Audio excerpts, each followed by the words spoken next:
Transformed structurally, moving from an agrarian economy to more of services, it is yet to fully diversify. The country, after decades, continues to export raw materials with a major focus on cocoa and gold, whose prices government has no control over.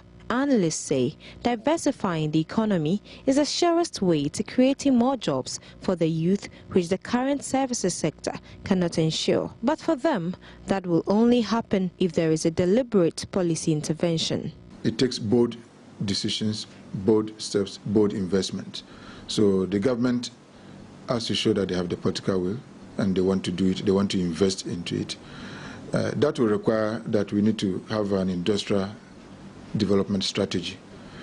We need to have a long-term plan and say, okay, this is what we want to do and these are the strategies that we want to adopt. We are a country that we don't seem to be quite serious in thinking ahead 25 years, 50 years from now. So we're always looking at medium-term, short-term strategies.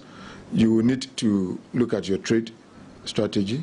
You need to look at whether you want to adopt import substitution like Malaysia, for example. He says the agriculture sector is the best option for diversification. Like China, like India, like Brazil, we need to look at agriculture sector. I think it's still the sector where we have a competitive advantage.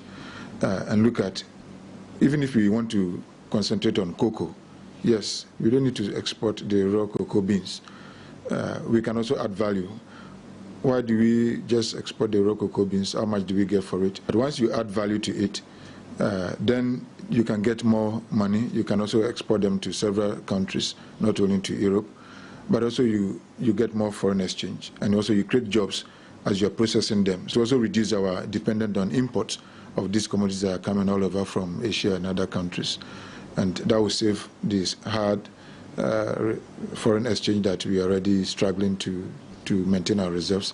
That will stabilize our Ghanaian currency. There have been calls for Ghana to diversify the oil and gas sector for development, but Dr. Charles Acker says that will not be a good option now, as the sector is still developing and remains resource dependent. Abigail Admakwenchi for Joy News.